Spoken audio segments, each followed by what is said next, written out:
آپ کو نیند کیسے آتی ہے؟ آپ تک کیا خبر نہیں پہنچی؟ ہر گزرتی گھڑی، ہر پل حدت عرض بڑھتی جاتی ہے اور گلیشیئرز پگھلتے جاتے ہیں۔ سامعین محترم، اللہ تعالیٰ نے یہ زمین، آسمان، چاند، ستارے، سمندر، پہاڑ، دریا، ہوا اور بادل انسان کے لیے تخلیق کیے کہ ان کی خوبصورتی سے لطف اندوز ہوں، اور یہ سب چیزیں خالص حالت میں انسان کو عطا کی گئیں، مگر ہم انسان اپنی آسائشات کے لیے قدرتی خالص نظام میں بگاڑ پیدا کر رہے ہیں۔ ہوا، پانی اور زمین کو انسانی مداخلت نے انتہائی آلودہ کر دیا ہے۔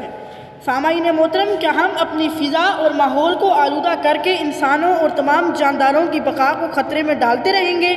ذرا دیکھیے اپنے ماحول میں، گلی کوچوں میں، پبلک مقامات پر کہ ہم کس طرح زمین کے خوبصورت چہرے کو مسخ کرنے کے ذمہ دار ہیں۔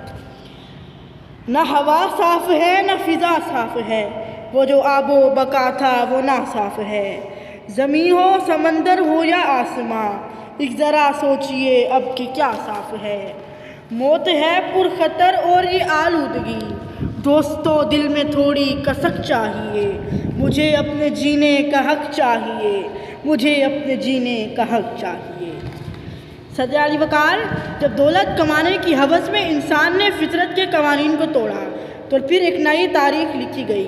بلند و بالا عمارتیں، لمبی چوڑی سڑکیں اور ان پر چلتی گاڑیوں کا ایک سمندر، وسیع تعداد میں فیکٹریاں اور کارخانے، ان کی چمنیوں سے نکلتا سیاہ دھواں، کارخانوں اور گھروں کی سیوریج کے ذریعے دریاؤں اور سمندروں کے شفاف پانی میں شامل ہوتی ہوئی گندگی، اس طرح انسان کی دریافت اور ایجاد کی تاریک پہلو نے فضا کو دھندلا کر کے رکھ دیا۔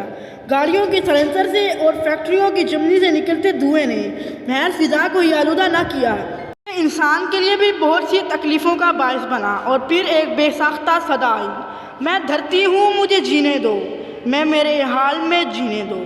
جناب صدر، یہ تھے وہ تمام مسائل جس سے آپ اور ہم سب، ہماری زمین، ہمارا ماحول متاثر ہو رہا ہے۔ اب سوچنا یہ ہے کہ ہم کس طرح اپنی زمین کو محفوظ کر سکتے ہیں۔